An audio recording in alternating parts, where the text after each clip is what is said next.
Muy buenas noches. Una de las grandes preocupaciones hoy de la humanidad es el medio ambiente. Poner a salvo el planeta en el que vivimos es una prioridad. Andreina Solórzano me acompaña hoy aquí en Villa de Leyva en una nueva entrega del Proyecto Es Colombia. Andreina, muy buenas noches. Juan Roberto, televidentes, buenas noches. Recientemente la ONU reveló en qué va el cumplimiento de las 20 metas del Pacto de Aichi para la diversidad biológica que firmaron hace 10 años en Japón 170 países, entre ellos Colombia. La frase más recurrente del documento es: la meta no se ha logrado. Asuntos tan vitales como el de reducir a la mitad el ritmo en la pérdida de bosques es una de las metas no cumplidas. A pesar de esa mala noticia, la ONU abre una esperanza cuando afirma que aún es tiempo de actuar. Pero los expertos urgen a que esas transformaciones hay que hacerlas ya o podríamos tener graves consecuencias. Aquí un diagnóstico de la salud de nuestro planeta y cómo podemos curarlo.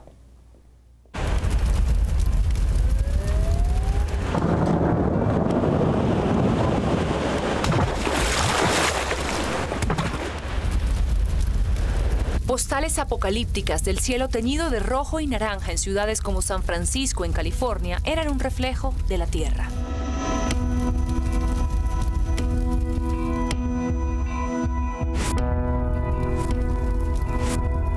Las llamas que consumieron el estado más poblado de Estados Unidos rompieron récord en 18 años de registro. También en Oregon y en el estado de Washington. En total, unas 3 millones de hectáreas quedaron reducidas a cenizas este año. El humo atravesó el océano y llegó a Europa. El hemisferio norte acaba de registrar su verano más caluroso. Aunque el descuido de las personas es, según los expertos, el origen más común de los incendios, la sequía por las temperaturas cada vez más elevadas y los vientos configuran el escenario perfecto para el caos. Nicholas Stern, presidente del Instituto de Investigación Grantham sobre Cambio Climático y Medio Ambiente de la London School of Economics, señala el aumento de la temperatura del planeta como una de las causas de este tipo de desastres. Para darle un ejemplo, después de la era del hielo, vimos un aumento de la temperatura de alrededor de 3.5 grados centígrados, y eso tomó 10.000 años. Hoy, estamos 1 grado por encima de lo que estábamos en la segunda parte del siglo XIX. Ya estamos viendo alrededor del mundo tormentas cada vez peores, incendios, inundaciones. En otros lugares vemos sequías, como en California o en Australia, o las inundaciones que vimos hace poco en Bangladesh. Estas cosas ya son suficientemente intensas, y si no actuamos, sería realmente peligroso.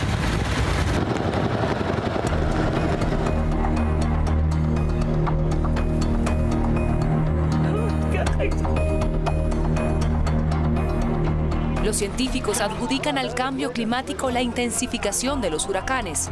Aguas más cálidas favorecen aire con más vapor, gasolina para tormentas robustecidas.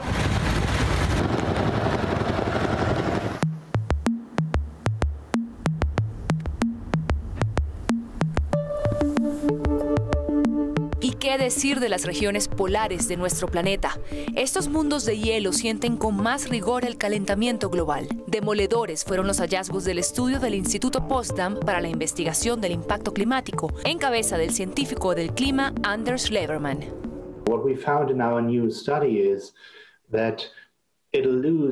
Lo que encontramos es que la Antártica pierde alrededor de 5 pies por cada grado de calentamiento global que causamos. En el Acuerdo de París se acordó limitar el calentamiento global a 2 grados, pero aún con 2 grados, eventualmente alcanzaremos 5 metros de aumento del nivel del mar o más, lo que pondrá a las ciudades y regiones costeras, las playas alrededor del mundo, en riesgo. Estamos hablando de cuánto tiempo para que eso ocurra. El tiempo no está tan claro, tomará siglos. Nuestro modelo no determina el tiempo, pero sí cuánto aumentará el nivel del mar si aumentamos la temperatura del planeta. Es como si colocaras un cubo de hielo sobre una mesa. Tú y yo tendríamos diferencias sobre nuestras estimaciones de cuán rápido se va a derretir, pero en lo que ambos estaremos de acuerdo es que ese cubo de hielo desaparecerá. Ciudades históricas que guardan tesoros de civilizaciones antiguas, como Venecia en Italia, desaparecerían. Sin ir muy lejos, Miami quedaría bajo el agua. Entonces, ¿qué es lo más urgente que tenemos que cambiar? Necesitamos cambiar completamente la forma de producir energía del petróleo, el gas y el carbón hacia energías renovables. Y eso tenemos que hacerlo en los próximos 30 años a nivel global.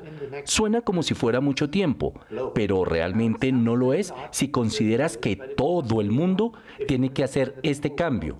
Si no empezamos ya, no podremos detenerlo.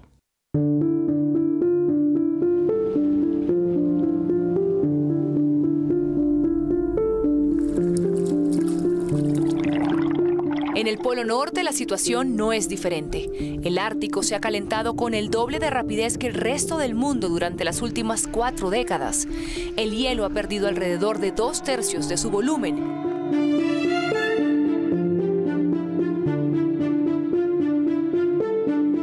Los osos polares ya tienen fecha de extinción, en el 2100, según un estudio de la Universidad de Toronto Scarborough.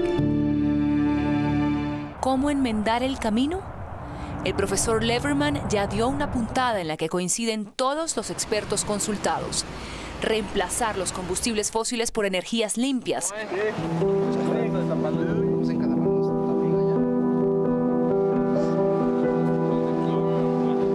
Una transformación de la que Costa Rica es un ejemplo para mostrar. Nos lo cuenta Carlos Manuel Rodríguez, exministro de Ambiente y Energía del país y actual director del Fondo Mundial del Medio Ambiente.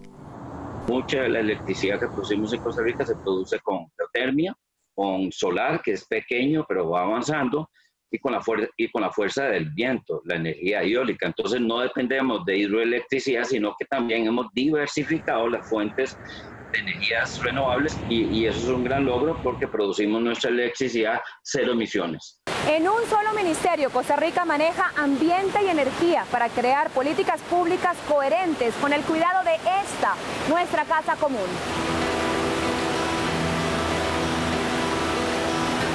Costa Rica ha duplicado la cobertura forestal en los últimos 30 años, el mismo tiempo en que la población también se duplicó y la economía se multiplicó por 3. Pero ¿por qué tomar los pasos necesarios para un desarrollo sostenible con el medio ambiente es también la decisión económica más inteligente? Si yo comparo Costa Rica con Centroamérica cuando viene el huracán o vienen los efectos climáticos extremos, lluvias intensas o sequías, Costa Rica siempre queda mejor parada que los otros países de Centroamérica porque tiene más bosque. El bosque se ha convertido en un seguro de vida o un seguro de salud, por decirlo así, de la nación. Nos protege y ese beneficio económico se nota porque inmediatamente pasa el fenómeno climático extremo y los otros países tienen que desembolsar grandes cantidades de dinero para reparar la infraestructura y reparar los sistemas productivos que fueron afectados. Restaurar la tierra degradada puede ser muy poderoso. Es bueno para el clima, es bueno para la productividad, es bueno para la nutrición, es bueno para el manejo del agua y la resiliencia de adaptación del clima. Y las energías renovables son sencillamente mejores en términos de costos, de contaminación ambiental y del clima.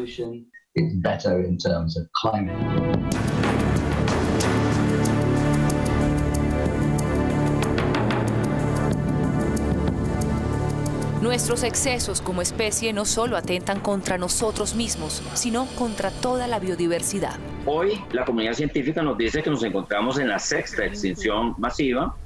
Esa extinción no es generada por la naturaleza o factores naturales, sino es generada por una especie. Este es el Homo sapiens. Nosotros los seres humanos, a través de nuestro patrón de consumo y producción, estamos extinguiendo especies. La comunidad científica nos dice que el ritmo de pérdida de diversidad biológica es 1000 veces más alto que el proceso natural de extinción.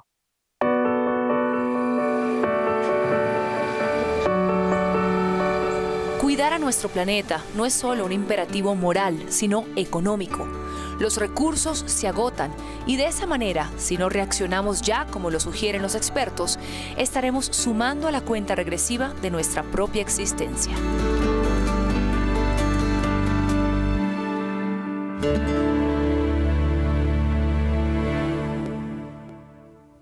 Son muchas las organizaciones en el mundo que trabajan por la preservación del medio ambiente, por construir un planeta capaz de aprovechar de manera sostenible los recursos naturales.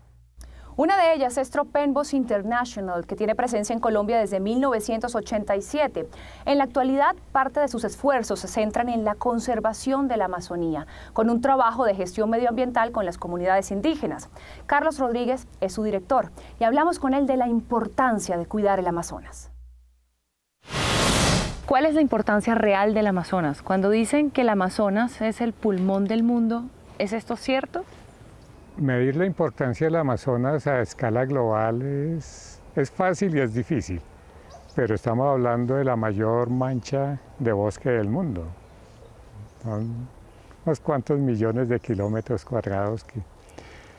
Y cuando se llama el pulmón del mundo, es una manera que comunica fácilmente. Y digamos que en términos comunicativos o de periodismo en general, atrae, porque todo el mundo es consciente de su cuerpo y de la importancia de los pulmones. Pero cuando se hace un análisis más detallado de si es pulmón o no es pulmón, no es tanto que regule la parte de oxígeno y del aire en el mundo, pero claro que tiene amplias repercusiones. Pero si uno dice regula más el agua, entonces sería el riñón, y el riñón no es tan carismático como el pulmón. Entonces la importancia del Amazonas es en su conjunto. ¿Qué tan amenazada está la Amazonía hoy?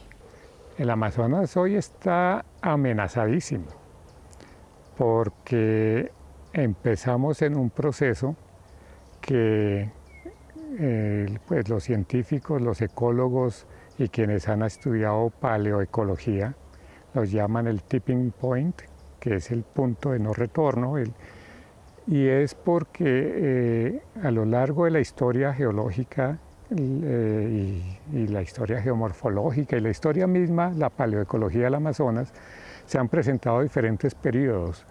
Y cuando se presentan periodos secos, continuos y extendidos, la Amazonia el bosque se convierte en sabana.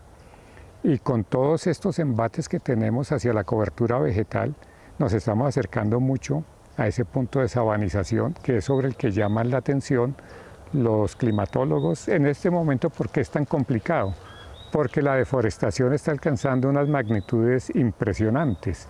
Entre Brasil, Bolivia, Perú y Colombia, ¿cuántas hectáreas se deforestaron el año pasado? ¿Y cuántas van este año? Son millones de hectáreas, se puede contar entre 5 y casi 6 millones de hectáreas lo que se ha deforestado en conjunto en estos países en el último año y medio. Eso es un embate impresionante, porque además eso es lo que estamos haciendo con nuestra selva amazónica. La estamos tumbando para convertirla en praderas, y praderas para ganadería. Ese es el principal factor de deforestación, claro que acompañado de toda otra cantidad de causas y de motores que están actuando en conjunto. ¿Cuáles son los principales motores de deforestación en la Amazonía y son los mismos en todos los países que comparten la selva? Están muy bien diagnosticados, y esto de la parte de agroindustrial está muy bien definido, y uno de esos es la soya, y en Bolivia y Brasil la soya es un elemento muy fuerte. En otras partes es la palma africana, en otras partes inclusive están siendo los cultivos de árboles, que es una paradoja, sembrando eucalipto en la selva. Eso como motor está muy bien descrito. En Colombia juega a muy baja escala, pero la complejidad en Colombia es mayor por una simple razón: la ilegalidad. Entonces estamos dentro de unos procesos de ilegalidad muy grandes, y toda esta ilegalidad se asocia más que todo a la concentración y a la acumulación de tierras. Y eso también es un diagnóstico que se ha hecho y que lo han hecho muchísimos teóricos, muchísimas instituciones. Se tiene claramente definido también dentro de la nación y dentro de las instituciones que ese es un proceso que ha jugado mucho para la deforestación, la acumulación. ¿Quién está acumulando? Pero eso no es, si hay un buen diagnóstico, también tiene que haber una muy buena solución. Entonces, si ese es el principal problema, nosotros lo podemos solucionar. ¿En dónde está una política clara sobre tenencia y asignación de tierra y asignación al futuro de tierra? ¿Cómo nos afecta la consecuente pérdida de hectáreas en el Amazonas? Entonces ahí viene la importancia de los árboles. Y hay unas teorías muy lindas que se están desarrollando, y en esto los climatólogos han hecho un trabajo fabuloso, y lo están llamando los ríos voladores. Los ríos voladores, ahí sí como riñón del planeta, los ríos voladores están haciendo referencia a esa masa de nubes que viene del océano, pasa por la selva, se alimenta con la evapotranspiración de la selva y produce estas enormes masas de nubes que vienen a descargar inclusive hacia los Andes, y que se van yendo por los Andes hacia el sur, y es el que está regulando las lluvias a escala casi que continental. Ese es un proceso que depende del bosque. Y en argumentos bonitos, ¿cuánta agua evapora un árbol en un día? Me dice, ¿cuánta agua evapora un árbol en un día? Pues 1 tonelada de agua. 1 tonelada de agua es 1 metro cúbico. Un árbol grande en el Amazonas evapora un poquito más. Hay unos que evaporan mucho más, pero entre 1000, 1100 milímetros de agua al día es impresionante. ¿Cuánto se sale de la tierra en la evaporación que se produce todo eso? Ahí están las miles de toneladas de agua que están regulando el clima continental. Entonces se necesita el bosque porque funciona como esa gran bomba. Entonces cada árbol es una bomba biológica, pero el conjunto de árboles es una gran bomba. A la Amazonía la llaman el pulmón del mundo. Absorbe millones de toneladas de dióxido de carbono y nos devuelve una atmósfera con más oxígeno. Pero bien podría ser el corazón, porque bombea humedad al interior del continente, o el riñón, como dijo Carlos Rodríguez. Andreina, más allá de eso, si es pulmón o riñón, la visión que se tiene de este paraíso de vida amenazado por el hombre, pues tiene muchas miradas que nos negamos a ver. Una de ellas es la de el último chamán de la etnia Matapi. Una voz muy valiosa para escuchar en este momento. Él es Uldarico Matapi, salió del resguardo indígena por un llamado interior, entablar un diálogo con los sectores que detentan el poder y con la academia para que lo ayuden a conservar la Amazonía.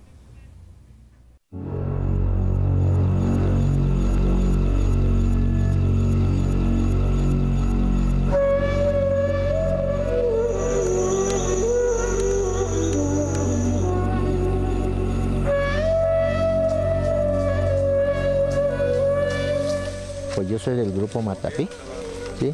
Correspondo al linaje mayor, ¿sí? Y vengo también del linaje de los chamanes mayores. Estamos hablando del conocimiento chamánico, que ese es un conocimiento más espiritual, ese es un conocimiento más apropiado de la tribu, ¿sí? Que de este proceso nace la identidad de nuestra tribu, ¿sí? Y también nos permite la autonomía sobre el manejo territorial de nuestro territorio, de un conocedor chamánico, y de ahí provenía todo la regla del manejo ambiental, ¿sí? Y todas las actividades cotidianas que se regían en aquellos tiempos.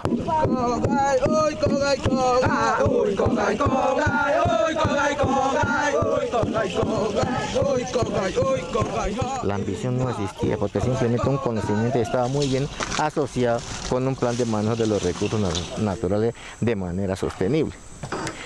Con la integración de la educación, del comercio, ¿sí? Y la presentación de otras culturas, pues todo se ha cambiado.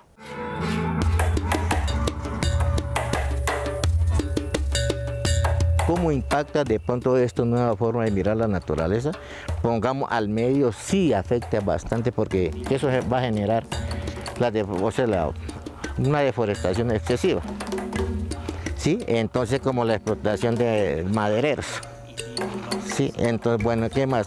La extracción de la minería ilegal, la pesca, ¿sí? Y entonces captura de los animales. Y todo esto va en exceso porque no existe un límite, no existe un conocimiento que te permite, mira, tenemos una relación con el medio y los animales nos representan esto, ¿sí? Y entonces como nos representa esto, y entonces tenemos que de esta manera pues, capturar a los animales con un sentido de pertenencia cultural, más no como un sentido de comercio. Y entonces como que todo se ha cambiado, como que todo lo han transformado o sea, en una naturaleza sin valor cultural, porque todo se ha transformado en un valor económico. Y entonces cuando las cosas se transforman en un valor económico, Andreina, todo se cambia.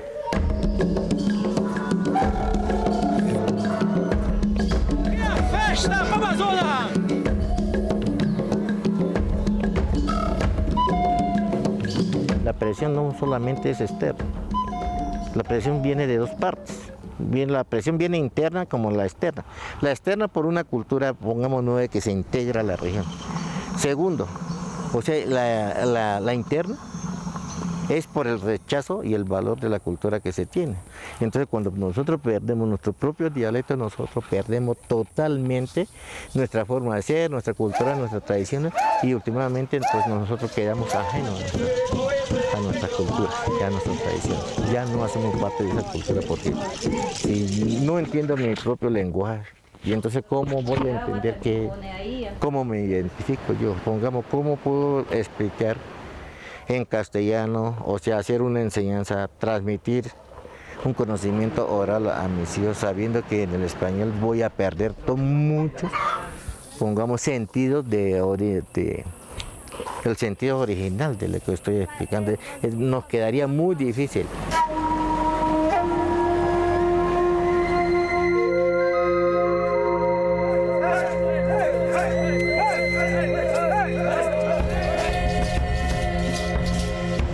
Pues solamente diría una cosa, que como seres humanos pues tenemos que tener en cuenta qué es lo que tenemos, ¿sí? Para qué lo tenemos, ¿sí?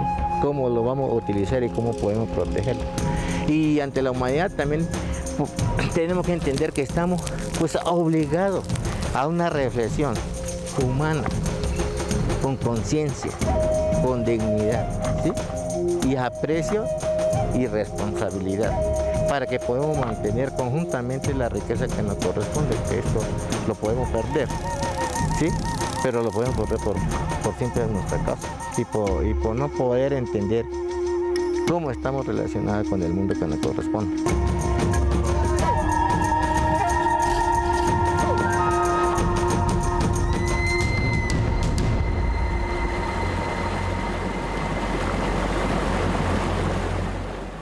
Para hablar de medio ambiente, una de las voces más autorizadas es sin duda Sebastián Troeng, vicepresidente ejecutivo de Conservación Internacional, una entidad ligada a Colombia en la defensa de la naturaleza. Sebastián Troeng es especialista en ecología animal, con maestría en conservación del medio ambiente marino. Margarita Rojas, nuestra editora internacional, habló con él. ¿Cómo se relacionan pandemia y medio ambiente? Una es producto de lo que le está pasando a lo otro, que es algo que también oímos, o no necesariamente están relacionados. Es cierto que están relacionados. Si vemos el fuente de la pandemia actual, y la mayoría de las pandemias, es justamente el impacto humano sobre la naturaleza.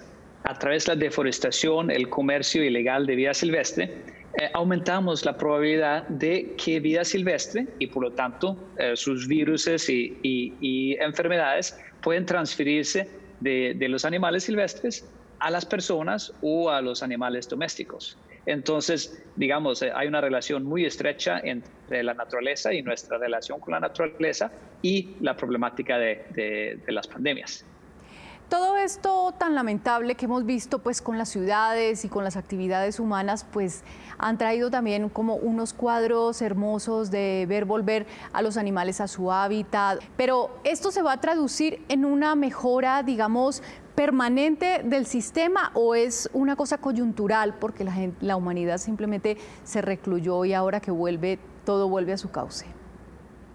Yo creo que en ese sentido hay dos realidades. es cierto que en ciertas zonas urbanas y periurbanas, ya que hay menos actividad humana, tal vez menos sonido, menos contaminación aérea, puede ser que algunos animales han podido regresar. Pero creo que si nos alejamos de las ciudades, la situación es muy distinta.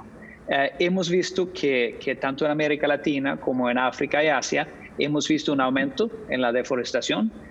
Por ejemplo, si comparamos con los últimos 3 años, digamos, las alertas de pérdida de bosque, que se calcula a través de datos satelitales, han aumentado este año con 77%. Y eso se debe a que los gobiernos obviamente tienen muchas preocupaciones, tal vez no tienen tanta presencia en los territorios durante la pandemia. En todo caso, 2020 será un experimento completo.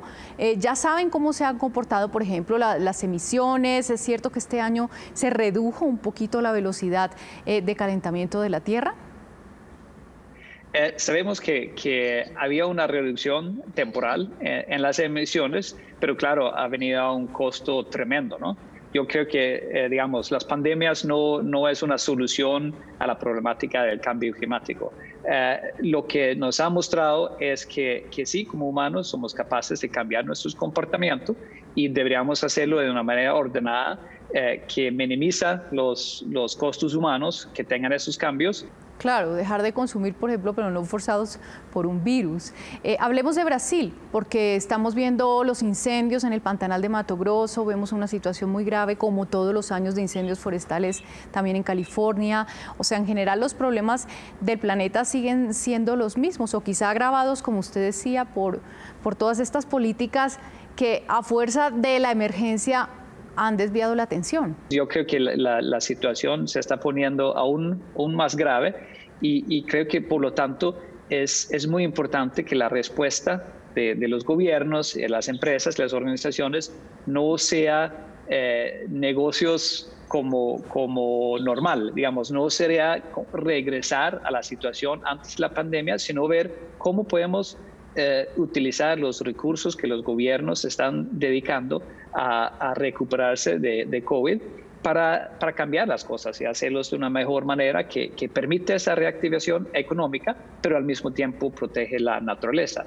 Un ejemplo es el tema de restauración de ecosistemas. Tiene múltiples beneficios y puede generar empleos rurales y si veamos a nivel global, digamos la pobreza está concentrada más en zonas rurales. Entonces, inversiones en temas como restauración puede generar empleos, reactivación económica, pero también traer consigo muchos beneficios ambientales. ¿Nos está cambiando la pandemia como seres humanos? Al comienzo lo dijimos no, esto va a cambiar el planeta, no vamos a ser los mismos. A estas alturas uno piensa que se acaba la cuarentena y todo el mundo sale desaforado a comprar, a consumir, a hacer fiestas. ¿Somos los mismos básicamente o está creciendo la conciencia sobre lo que nos sucede?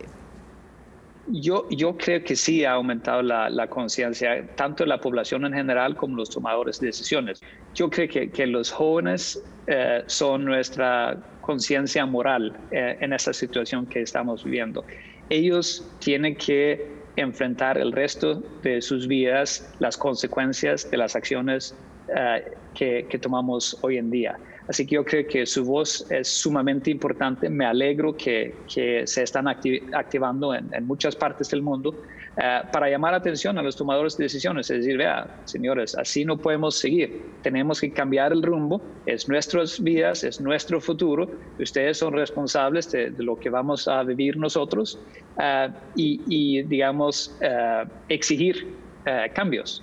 Joe Biden acaba de ser elegido como presidente de Estados Unidos. ¿Es eso esperanzador para el planeta en general y para la lucha por el medio ambiente?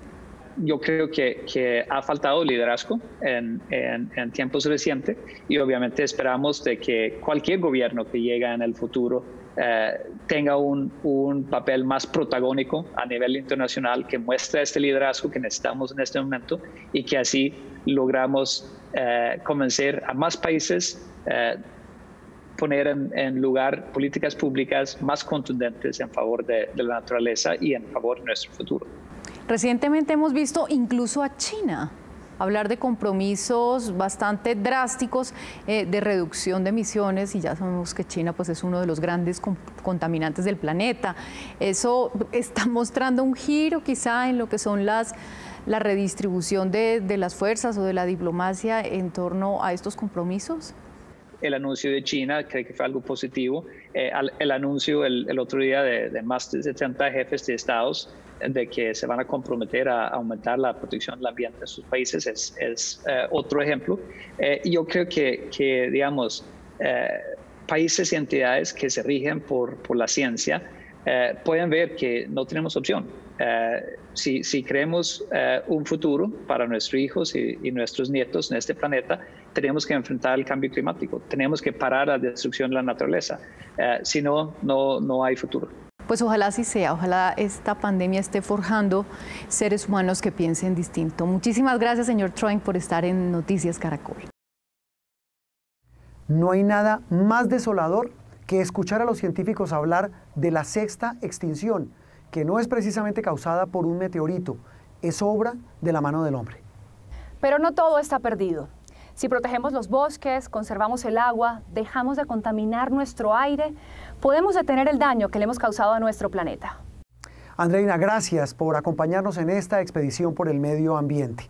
Nos vemos en una próxima entrega de este especial El Proyecto es Colombia. Feliz noche para todos.